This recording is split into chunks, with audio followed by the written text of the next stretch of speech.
স্বামী স্ত্রীর মিলন, প্রেমিক প্রেমিকা বশীকরণ, গরুর বানে দুধ হয় না, মাজার ব্যথা, লাউ গাছে লাউ ধরতেছে না, লাউ মরে যাচ্ছে, পোকা আসে, এটা কি?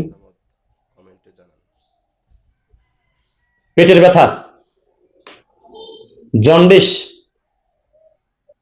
বাচ্চা খুব কান্নাকাটি করে, 1 2 3 4 5 6 7 8 9, ভিতরে গাঁজা ভরা নাকি নাকি এরকমের পাতার মতো দেখা যায়, পাতলা কাগজ ছিঁড়ে যাচ্ছে।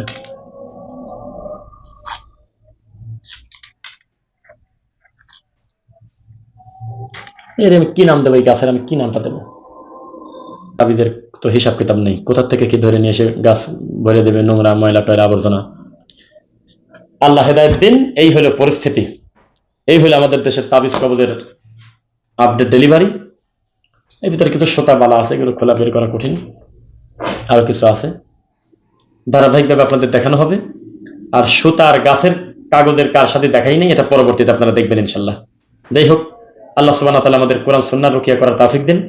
জিনগত প্রবলেম বা যে কোনো অসুবিধা হলে যদি মনে হয় যে আমি একটু ঝাড়ফুঁক করবো, শুধুমাত্র কোরআন সুন্নাহর ভালো আলেমদের কাছে, যারা রাখি, যারা যাদের মানহাজে সালাফি, যারা সাহাবায়ে কেরামদেরকে মহব্বত করে, যারা রাসূলের তরিকা বোঝে, এই সমস্ত তাওহীদবাদী মানুষকে দিয়ে আপনারা রুকিয়া করবেন। কোন শিরকপন্থী মানুষের আশ্রয় নেবেন না, তাদের বৈঠকেই বসবেন না, তাদের কাছে বসবেনই না, এই কথা শেষ। তাদের কাছে 1 মিনিট বসবেন না, যারা কুফরি কালাম করে, শিরিক করে, এই সমস্ত জায়গায় বসবেন না। আল্লাহ সুবহানাহু ওয়া তাআলা আমাদের দিনের জন্য কবুল করুন, আমাদের কোরআন সুন্নাহ মেনে রুকিয়া করার তৌফিক দিন। নিজের রুকিয়া নিজে করবেন, নিজের পানি পড়া নিজে খাবেন, ঝাড়ফুঁক করবেন, সূরা ইখলাস, ফালাক, নাস, আয়াতুল কুরসি, বাকারা, সাজদা, সূরা মুলক, এবং একজন অভিজ্ঞ রাকির কাছ থেকে যদি কোনো রুকিয়া নিতে হয় সেভাবে আপনি চিকিৎসা নেবেন। আল্লাহ তাআলা আমাদের কবুল করুন, আল্লাহুম্মা আমিন।